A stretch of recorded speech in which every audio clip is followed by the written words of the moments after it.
So Gareth, you're design director at Sumo Digital, Yep. and you spent a fair bit of your life over the last, well, you'll tell us how many years, working on a game. Yeah, so I'm Gareth Wilson, design director at Sumo Digital.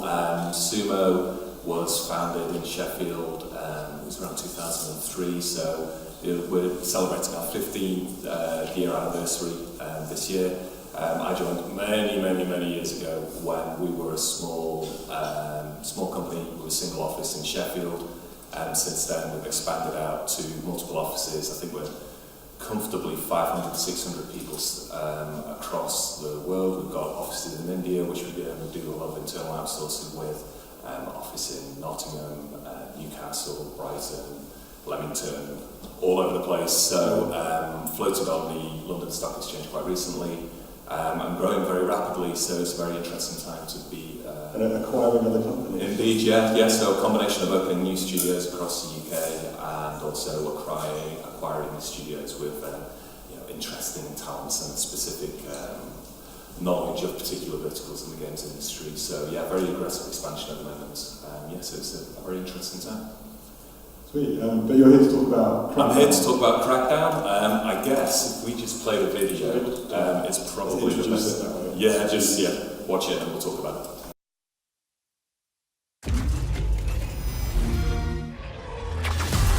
Agent, Terra Nova Corporation rules this city with an iron fist. And Dymond is planning to black out the world. But I have a plan. You. First, carefully recon the Chimera operation. Then, slowly, we offline their industrial power.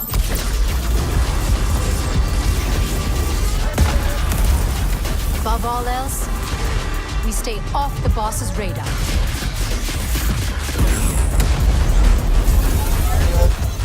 All right, maybe we do it your way. Nobody built like me, matching my flow, and that's real like speed.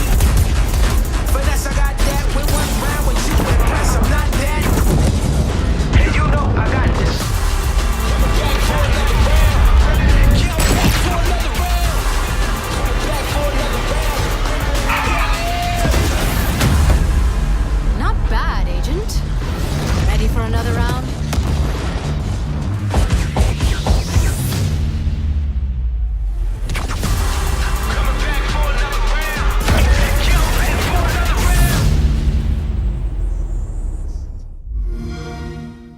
Play February 15th with Xbox Game Pass.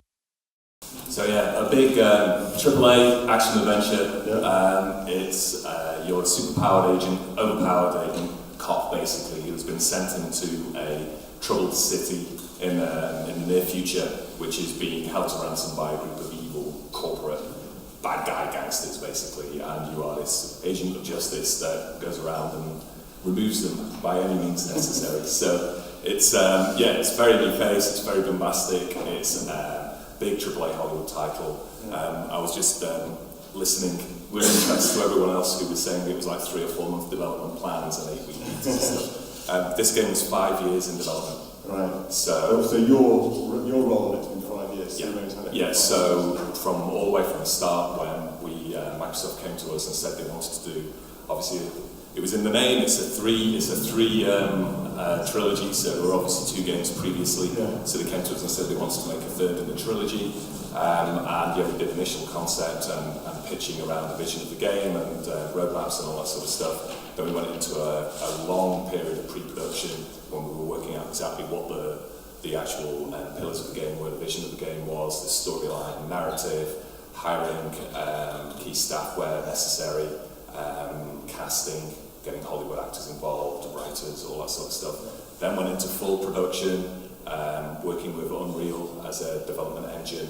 It's all in Unreal Engine? Yeah, it's all in Unreal 4. At the time, Unreal 4 was relatively early in development, so we had the challenge of an Unreal Engine that was developing and improving over time while we were doing stuff. So a lot bug reports on a lot of the time we were going, oh, this is too slow, so we're going to have to rewrite it, and then we'd rewrite it, and then they'd go, we've released a new update, and we've made this faster. And we're like, all right, So there was a lot of that going on, and yeah, we took 5 years to make it. The team varied over that period, maybe up to 150, 160, 170 at Sumo, with multiple outsourcers across the world. We work with people in America, in India, all over the place. Really. So there's a bunch of questions. Yeah, definitely. So there's usually a whole lot of prototyping that goes on. You say in pre-production. How long does that period last? What kind of things do you prototype? Well, on something as complex as this, you have to break it down into individual kind of strike teams. So we would split down the whole of the development into multiple streams. So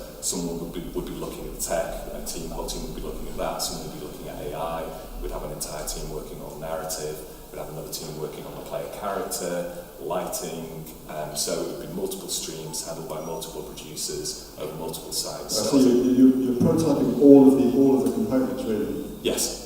To see how they're going to fit together? Yeah, and we'd have a roadmap, so we would start off prototyping all the core systems, get the basic crowd and civilian systems in place, traffic, rendering of the world and all that sort of stuff. Open world. Yeah, because it's all an open world. It's a 4-kilometre city that can be played in any order. It can be played online cooperatively with another player. So you get all the core systems in place, and then try and build a roadmap where you're basically incrementally improving the game, get it stood up as quickly as possible, and then get it into an iterative process where you're doing improvements. So that kind of pre-production work, does that carry on immediately into the once it gets greenlit and the budgets are in place and you start hiring, does that just carry straight on, or does that all scrapped and then you start again? It really depends on particular areas. So some things we would prototype very quickly in Unreal using what they call blueprints, which are very, very quick kind of visual scripting language where we would do something rough-ass and we'd play it and go, yeah, this feels like it could be quite fun. And then from there we would then convert it into code, and then it would become something that would be actually a shippable and viable thing, which would be bug-free. So that would usually be the process. We'd have a paper design where we'd say, right, we want this gun of a particular type. Then a designer would write a spec for that. Then we would very quickly prototype it within Unreal using blueprints. And then when we got something we were pretty happy with, then we would then codify it effectively and make it into something that could be shippable and could actually work on an Xbox as opposed to working on a PC. And it would be all performant in the game engine. So how much of the game are you guys doing in-house? I mean, there's the music and motion capture. This one was an interesting one because more than any project we've worked on in the past, it was more distributed in development. So virtually all of the audio was handled at Microsoft. Right. We had audio programmers, but all the content was being produced at Microsoft. That's composition as well as effects. Yeah. So they were doing all that sort of stuff. Then we had partners up in Dundee who were working on the multiplayer side of things. A company called Ruffian and Reagent who were doing that. Then we had outsourcers producing just content with vehicles and weapons and whatnot. Right. So it was a very complicated mix of different outsourcers, different companies, which all had to be kind of brought together. You see my whole project. Yeah. So we were the key developer on it, and we had the majority of the actual development was done at Sumo, but we outsourced quite large amounts to different companies and brought in specialists when we needed. So yeah, quite complicated. Yes. So I don't know if you want to move on to the next slide. Yeah. So this is a sequel. So obviously Crackdown 3, it's in the name. It's the sequel. Sumo have built quite a reputation of taking maybe slightly older video games or old IPs which haven't been used for a while or released for a while and reimagining them for a modern era. So this is Crackdown 1, if you want to play it.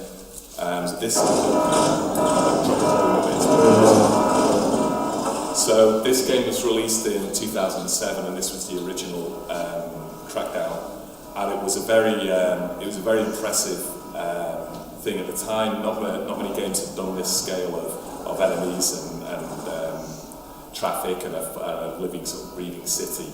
But obviously now, we're looking back at it now and it looks a bit basic, frankly.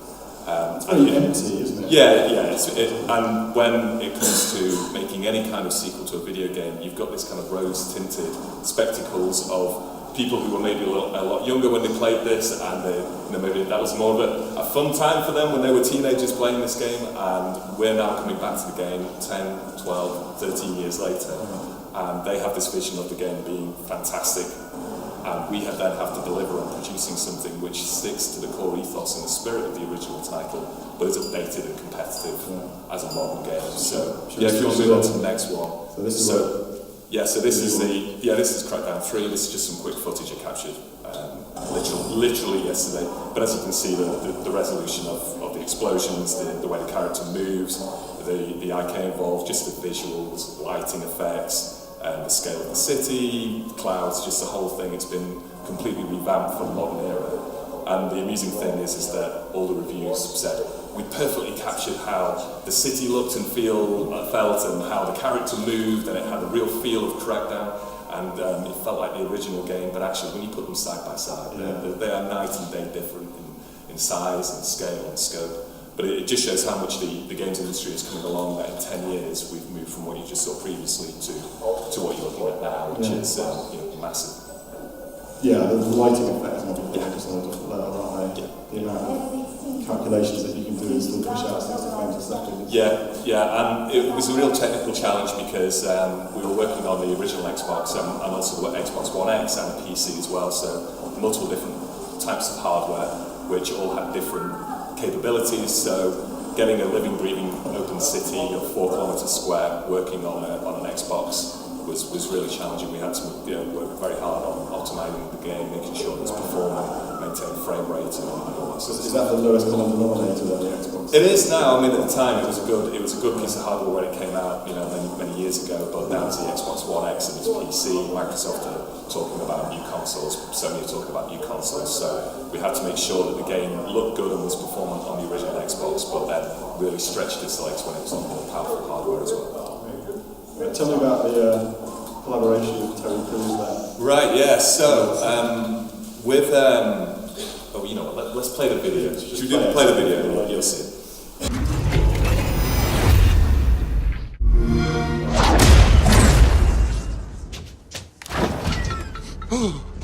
What are you doing in my fridge, Commander Jackson? You gotta step it up, Terry Crews! The enemy should never see you come. You gotta get the jump on him, Crews! Get out of my gym bag!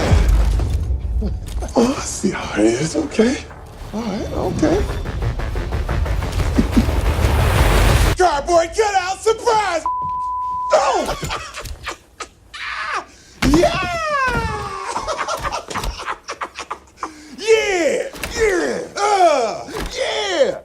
Yeah!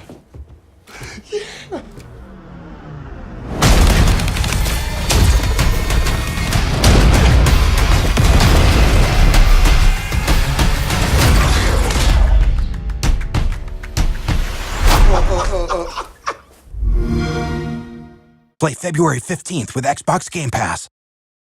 So the importance of getting someone like him involved is in the modern era of social media and multiple media platforms and all that sort of thing, trying to get any amount of coverage or exposure, particularly in the younger audience, is incredibly difficult indeed. Yeah. So fairly early on in the project, we worked with Microsoft Marketing and they identified Terry Crews as a perfect fit to be the kind of the lead face of the game, frankly. So originally he was just going to do some of the CG cutscenes and do some of the intro to the game.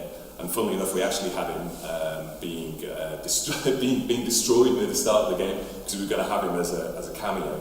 But then when he signed up with us, it turned out he was really interested in video games. He had a son who was really interested in video games. And he was really interested in getting more involved. So we said, well, maybe we could make you a playable character in the game. So we digitised his face and we got him into the game, and you could actually play him all the way through from start to finish. Right. And it was really great for us because at the time he was a bit of an internet sensation because he's just so funny and so larger than life. And I'm sure...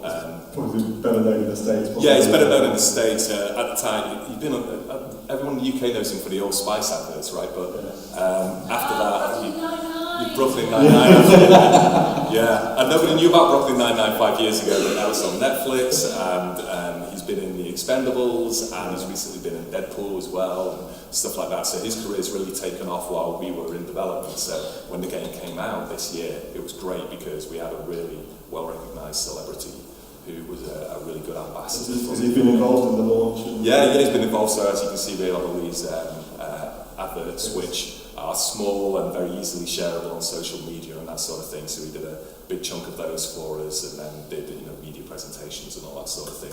And it was just really important to get that exposure. And for anyone who's doing any kind of media-based technology, getting a celebrity tie of some sort or a recognisable face is incredibly important.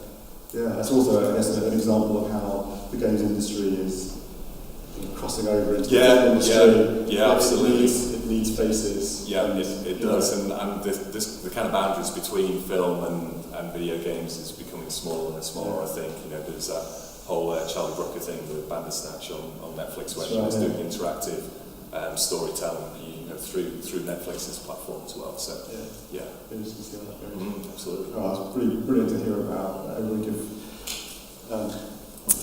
Gareth a round of applause.